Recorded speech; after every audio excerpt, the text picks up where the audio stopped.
Welcome to the third lesson in our Fundamentals of Golf series. Today we're going to be talking about stance and posture.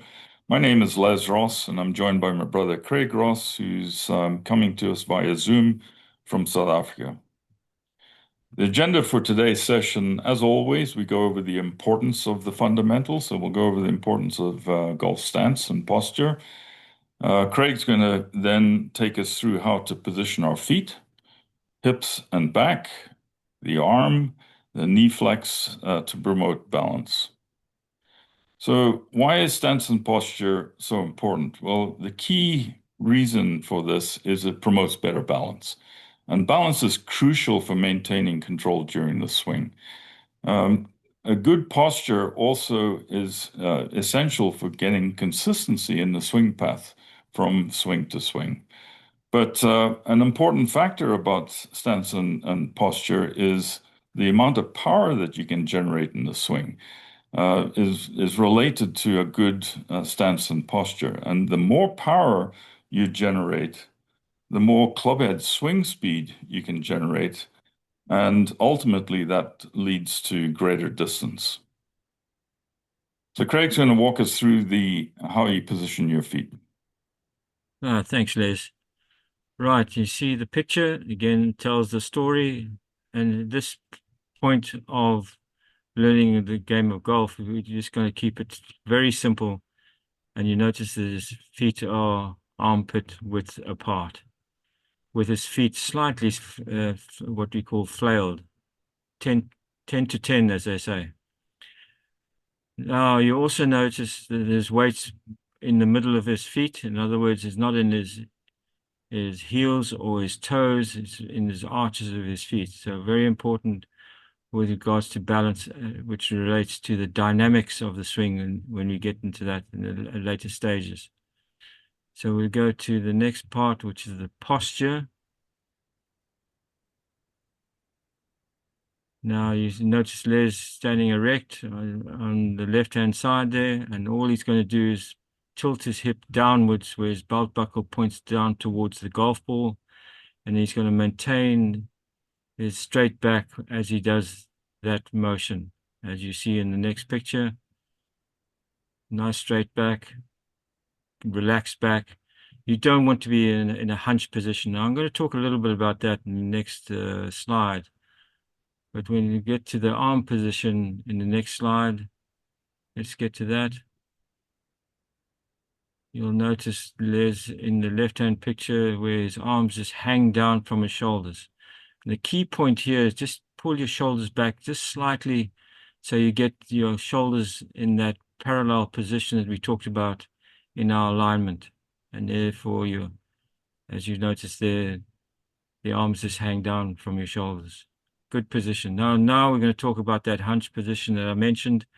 And you'll notice that on the right-hand picture, when you hunch your shoulders, your back tends to hunch as well or bend, and your shoulders get pulled in towards your chest. Which in that posture position, you'll notice that the weight is shifted from the middle of your feet towards the toes of your feet, and you get yourself into a flat lie position where the toe of the club is slightly off the ground. This is not a good position. Yes, Les. Yeah, I was just about to say that, I've seen so many people, beginners who get into this hunched position, and the natural tendency is that as soon as they start the backswing, they tend to stand up. So they stand upright, and the net result is that your swing path is then altered, and it'll result in a mishit. Yeah, that sums it up, doesn't it? Right. That's what we've been talking about in balance and posture. Okay, the next slide we talk about knee flex. Right, you see the bottom picture. There's in a good posture torso position where he's tilted his hips, his back's nice and straight, his arms are hanging from his shoulders, but you notice his legs are stiff, straight and stiff, and his weight is being pushed back towards his heels in that process. And we just, in simplicity, we're looking at the top left-hand picture where we want to keep that nice posture position torso-wise and just bend your knees, and you'll find your weight will move from the heels into the arches of your feet, and you'll get into a slightly lower posture position. The other point about that bottom right picture is that obviously your legs are very, very stiff, and it restricts the rotation of your hips. So, in doing so, what you're doing is you're reducing the power that you can generate for the swing. And as I mentioned before, the less power, the less club head swing speed, and the less distance. So, in that position, all the power that you're generating the swing is really coming from your torso, and you're getting very little help from your hips and legs. Whereas up in the left-hand corner, you can see with the flexed hips, you get a lot of flexibility and be able to rotate your hips for this thing. Yeah, more dynamic. Yeah.